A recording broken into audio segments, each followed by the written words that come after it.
right, welcome to the Explainer. Today we're diving into the international bestseller Ikigai. We're going to try and unlock some of the secrets behind a long, happy, and really purposeful life. So let's get right into it. So let's kick things off with a bit of a mystery, right? You've got this one island in Japan, Okinawa, where people don't just live long, they live these incredibly long and healthy lives. I mean, what's going on there? What's their secret? And when you look at the numbers, they're just staggering. For every 100,000 people in Okinawa, there are more than 24 who are over 100 years old. To put that in perspective for you, that is way, way higher than the global average. It's not even close. Okay, so your first thought might be, well, it's got to be their diet, right? Or maybe the nice weather. And yeah, those things definitely play a part. But researchers who've looked into this, they think the real key, the secret sauce, is this one single powerful cultural idea. And that powerful idea is called Ikigai. Seriously, just understanding this one word could be the first step toward a more fulfilling life for you too. So let's unpack what it's all about. So what does Ikigai actually mean? Well, it's a combination of two Japanese words. Iki, which means life, and gai, which means something like to be worthwhile. You put them together and you get this absolutely beautiful concept, a reason for being. And you know, for the Okinawans, this isn't some high-level abstract philosophy. Nope. Your Ikigai is your personal mission. It's that thing, that one thing that actually makes you want to jump out of bed in the morning, ready to go. This idea is so deeply baked into their culture that the whole Western idea of retirement, just stopping everything cold turkey, it doesn't really exist there. People just keep doing what they love. They stay active, they contribute for as long as they possibly can. All right, welcome to the Explainer. Okay, so this all sounds great, but how do you actually Today we're diving find into your the Ikigai? international bestseller Well, the book lays out Ikigai. this really cool We're going to try and framework. unlock It's some of the basically secrets behind a long, happy, and really purposeful life. So let's get right into it. So let's kick things off with a bit of a mystery, right? You've got this one island in Japan, Okinawa, where people don't just live long, they live these incredibly long and healthy lives. I mean, what's going on there? What's their secret? And when you look at the numbers, they're just staggering. For every 100,000 people in Okinawa, there are more than 24 who are over 100 years old. To put that in perspective for you, that is way, way higher than the global average. It's not even close. Okay, so your first thought might be, well, it's got to be their diet, right? Or maybe the nice weather. And yeah, those things definitely play a part. But researchers who've looked into this, they think the real key, the secret sauce, is this one single powerful cultural idea.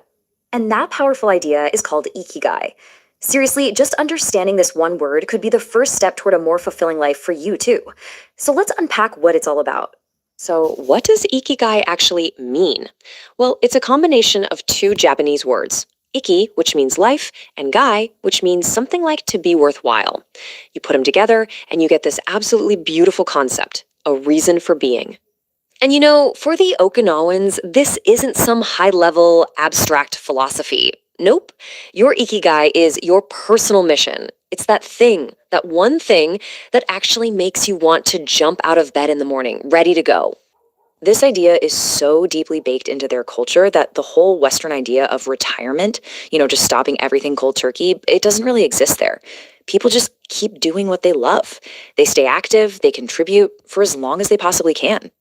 Okay, so this all sounds great, but how do you actually find your Ikigai? Well, the book lays out this really cool framework. It's basically where the answers to 4 key questions all meet up. Let's break them down. First up, and this one's pretty straightforward. What do you love?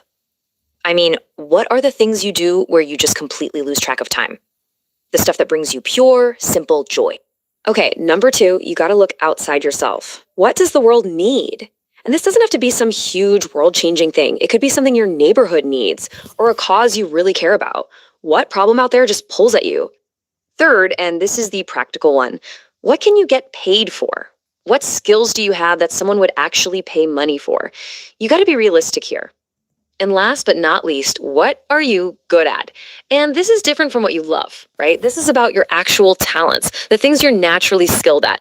Okay, now this is the magic part. See how these circles overlap? Where what you love meets what you're good at? that's your passion. Where what you love meets what the world needs, that's your mission. Now, your profession is where what you're good at meets what you can get paid for. And your vocation is where what the world needs meets what you can get paid for. You see all that? But that tiny little spot right in the middle where all four things come together, that is your Ikigai. That's the sweet spot. So, finding your Ikigai, that's a massive first step. But it's really only the beginning. The next and maybe even harder part is actually living it. And that means building real practical habits into your everyday life.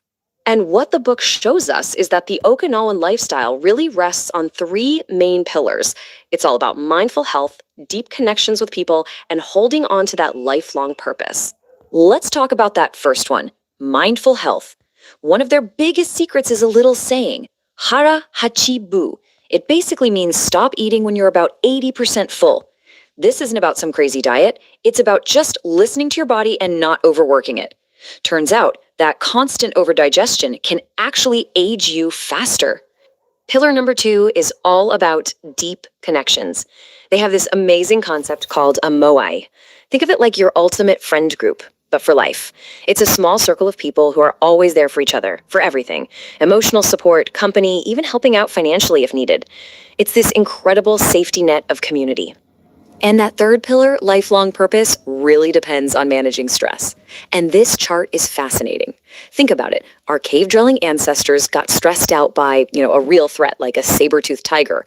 It was intense, but it was over fast. Us? Our brains can react to a simple phone notification like it's a predator. The result is this constant low-level drip, drip, drip of stress hormones, which just completely wears us down and pulls us away from our purpose. So, when you put it all together, what does it all mean? It means the secret to a long and happy life isn't some magic pill or fountain of youth. It's really about going on this personal journey, this personal search to find your own meaning. And this quote from Nietzsche is just perfect for this. He who has a why to live for can bear with almost any how. It just nails the whole idea, right? If you have that strong sense of purpose, your why, you can get through almost anything life throws at you. The how. So let's end by bringing it back to you. The big question is, what's your reason for being? What's your Ikigai? Because as the people of Okinawa have shown us, finding that answer isn't just a fun little exercise. It might just be the most important thing you can do for a longer, happier, and more meaningful life.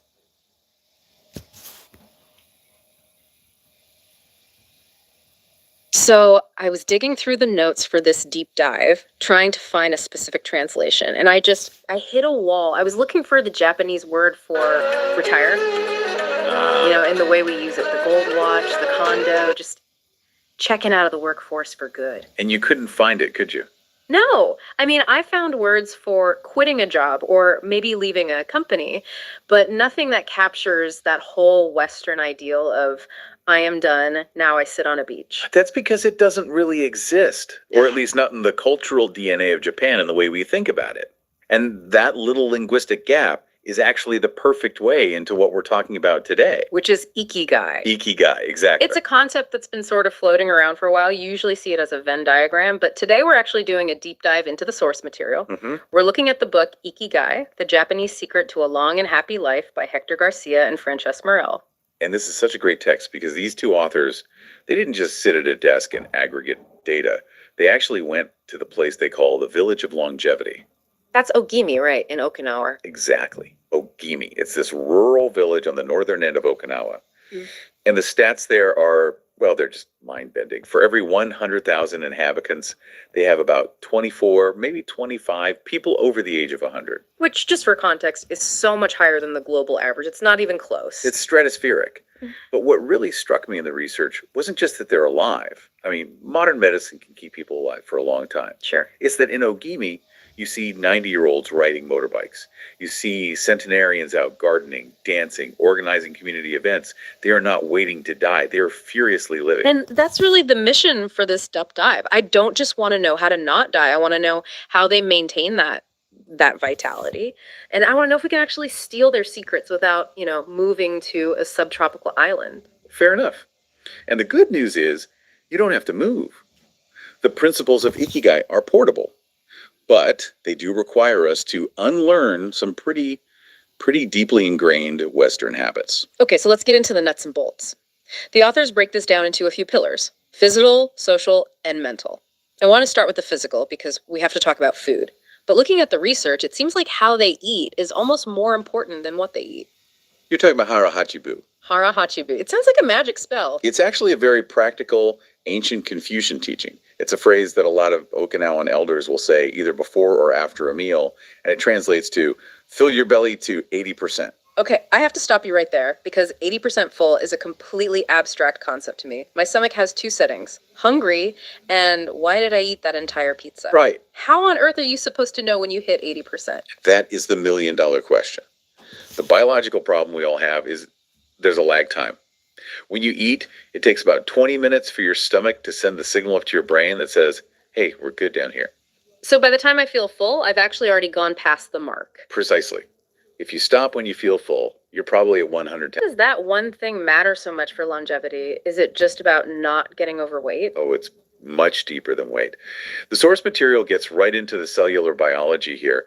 Think of your digestion like an engine running. When you metabolize food, your body creates byproducts.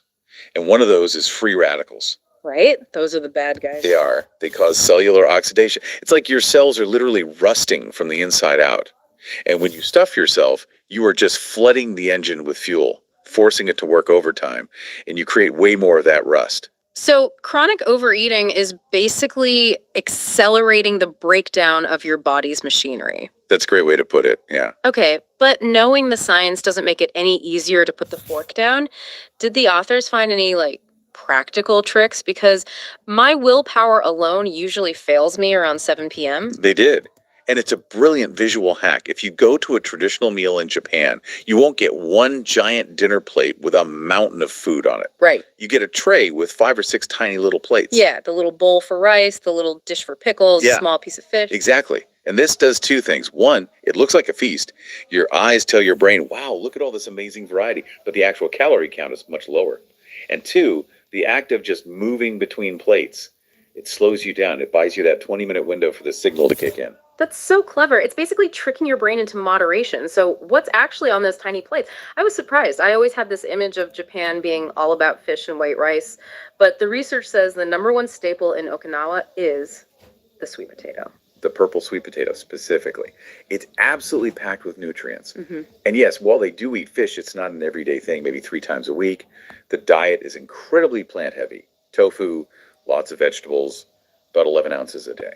And they mentioned the citrus fruit, the shikuwasa. Yes, it's a kind of lime-like fruit that's native to the area. It has this wildly high concentration of antioxidants. They squeeze it on pretty much everything. So should we all be importing shikuwasa juice now? Is that the secret? Well, this is where we really need to zoom out a bit. Mm-hmm. If you look at the other blue zones research, places like Sardinia, Italy, or Loma Linda, California, where people also live forever, right? They aren't eating shikuwasa. They might be drinking red wine or eating certain nuts. So there isn't one magic superfood? No. The common thread is actually simpler and maybe a bit tougher to swallow. It's resource scarcity. Historically, none of these populations had access to endless calories. They ate plants because meat was expensive. They ate moderate portions because, well, that's all they had. Their environment forced them into the healthy habits we're now trying to reverse engineer. That makes so much sense. We're fighting an environment of abundance. They were thriving in an environment of moderation. Precisely. Okay, so we've got the fuel sorted. Don't rust your engine. Eat more plants. But the book makes it very clear that you can be a vegan marathon runner and still die young if you're miserable and lonely. Oh, the social component is huge. In Ogimi, isolation is practically non-existent because of this system they have called Moai. I love this concept, but I also feel like it would be terrifying for a lot of us in the West. Can you explain what a Moai is? So originally it started as a kind of financial thing among farmers. If you have games of Go or Shogi, maybe some travel. But here's the kicker. If a member is in a real financial trouble, they see it as a tool for community stability. The Moai creates this profound sense of security. Specifically that if you fall, 5 people will absolutely catch you. Not metaphorically, financially, and emotionally. It just eliminates that low-level anxiety of what if everything goes wrong? Exactly. It lowers cortisol. And beyond the money, it gives you a purpose. They talk about Yuamaru, which means teamwork. Everyone has a role. I love the story in the book about the birthday party. The authors go to this community center. Yes. And it is not some quiet tea gathering. They're celebrating a 99-year-old, a 94-year-old, and an 89-year-old. And the scene they describe is just electric. The 99-year-old is up dancing. The whole village is there. It honestly sounds exhausting, but in a good way. But that's the whole point. They aren't resting. They're engaging. Longevity in Okinawa isn't a solo sport. It's a team effort. Okay, so we have the body and the community, but I want to pivot now to the mind, because this is where the actual word Ikigai comes in, the whole reason for being. Yeah. The book spends a surprising amount of time on psychology, and it contrasts modern life with this feeling of emptiness. They bring up Viktor Frankl, the psychiatrist who survived the Holocaust. Frankel's crucial here. He talked about something he called Sunday neurosis. Which I feel like I've definitely had. It's so relatable, right? It's that anxiety that hits you when the busy work week stops. Void inside yourself. You realize you don't have a purpose, you just have tasks.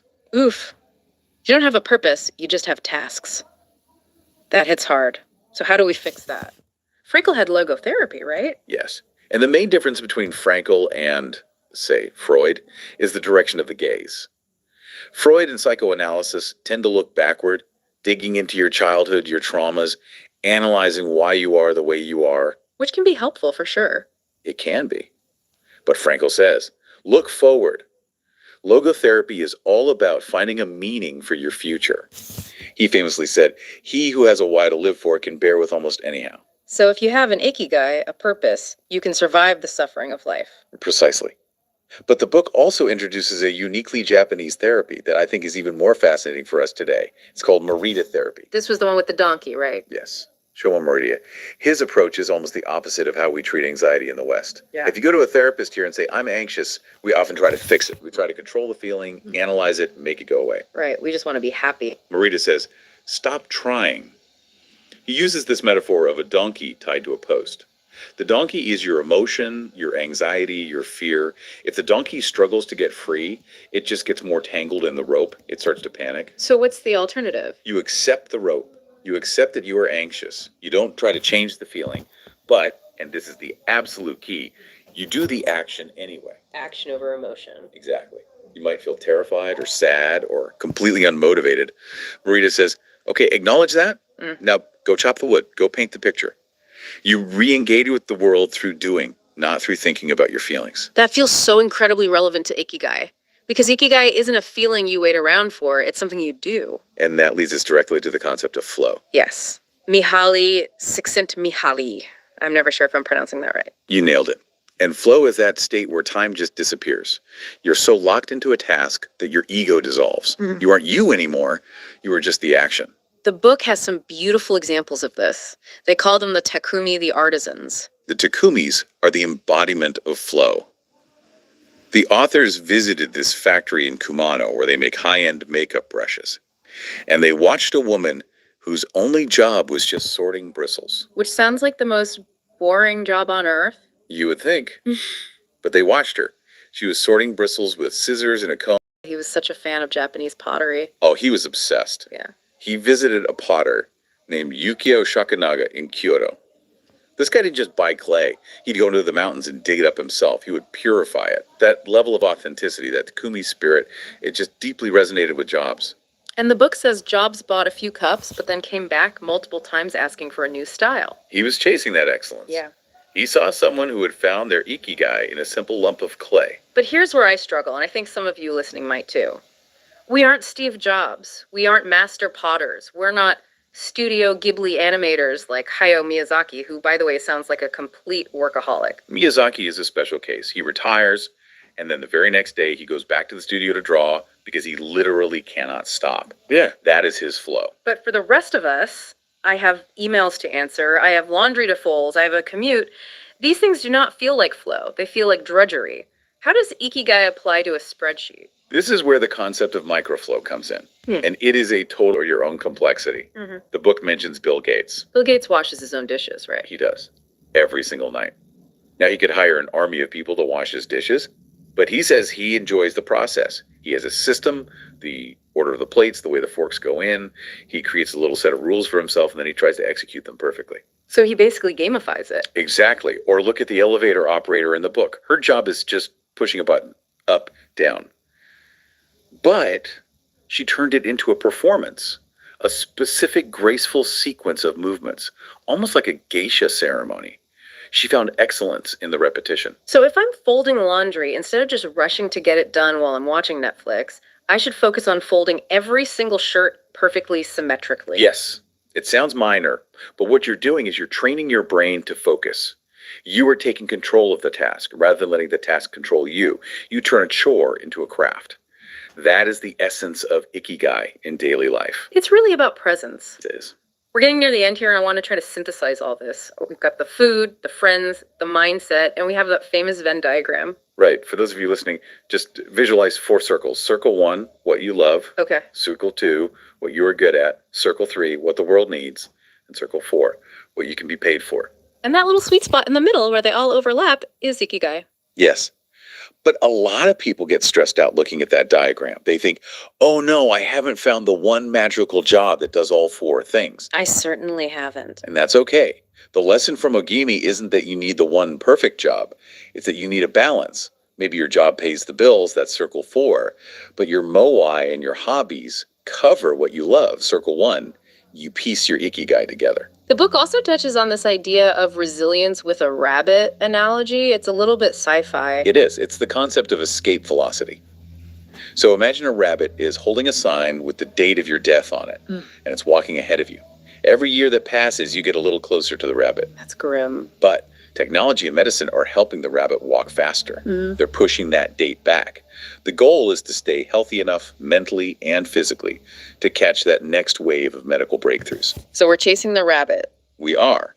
But the Ogimi elders would say, don't just chase the rabbit to stay alive. Chase it because you are curious about what's going to happen next. Keep the mind active.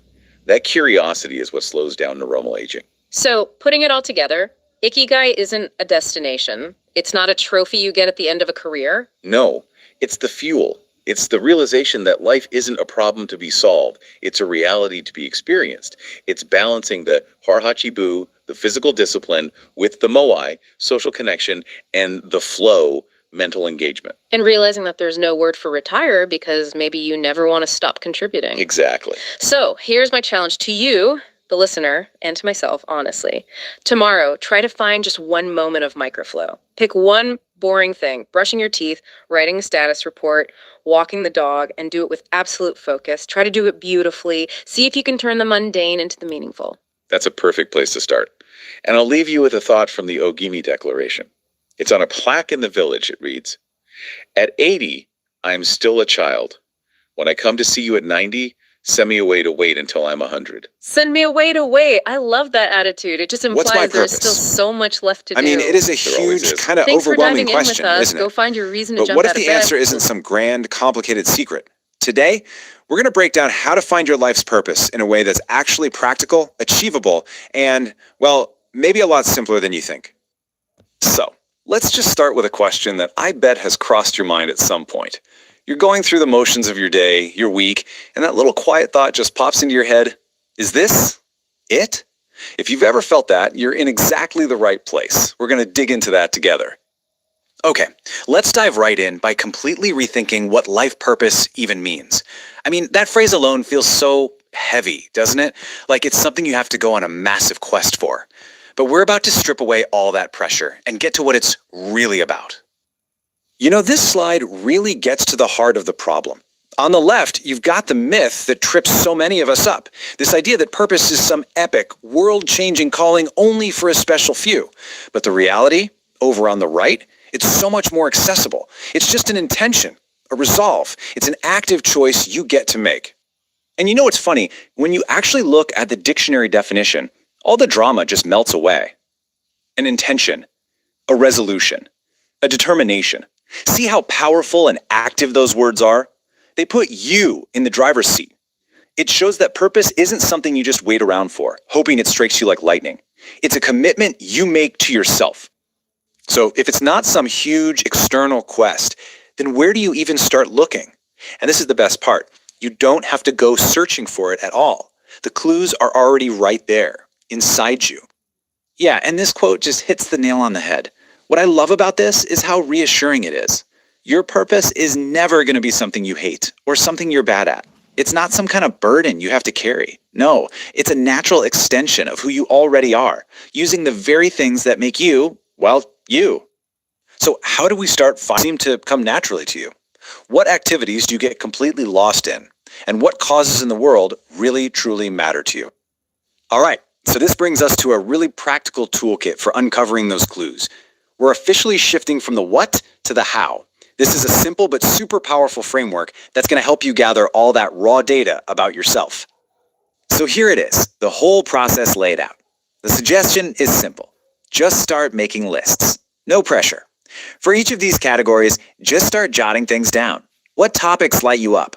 What skills feel effortless? What things do you do that make you lose track of time? And what problems in the world do you wish you could solve? The key here is not to overthink it. Just get it all down. Okay, I've got to say, this might be my favorite slide. It pulls everything together with this fantastic journey analogy. Think about it. Your passions? That's the fuel for your engine. It's what gets you going. The activities you love? That's your vehicle. It's how you'll actually move forward. Your talents? That's your map, showing you the most effective way to get there. And finally, the things that are important to you? Well, that's your destination. Okay, so let's say you've done the work. You've used the toolkit and you have a destination in mind. Now what? This next section is all about bridging that gap between having an awesome idea and actually making it happen in the real world. But first, we have to clear up a really common misconception. Does your purpose have to be your 9-to-5 job? The answer is a huge, definitive no. It absolutely can be your career, but it doesn't have to be. It could be a project you do on weekends, a volunteer role, a blog you write at night. How it shows up in your life, that's 100% your call. The trick here, once you have that general direction, is to just break it down into small, concrete steps. You don't have to change your entire life overnight.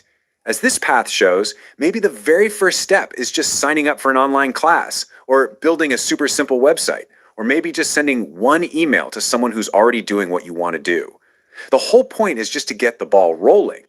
And look, let's be real. No journey worth taking is ever a straight line, right? There are going to be roadblocks. There will be detours. But just being aware of what those common challenges are, that's the first and most powerful step to navigating right through them.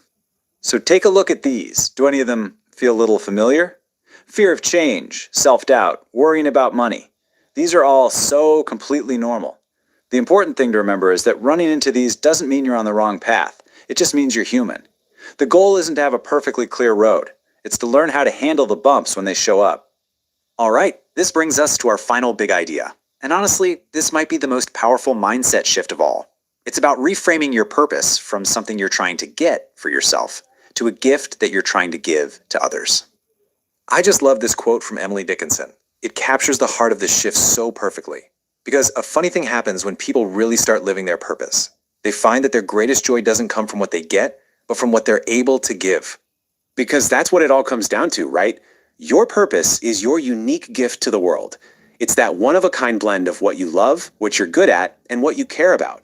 And because you are you, that gift is something no one else on this entire planet can offer in the exact same way. And that leaves us with one last really big question. The world is out there, and it needs that unique combination of skills and passions that only you have.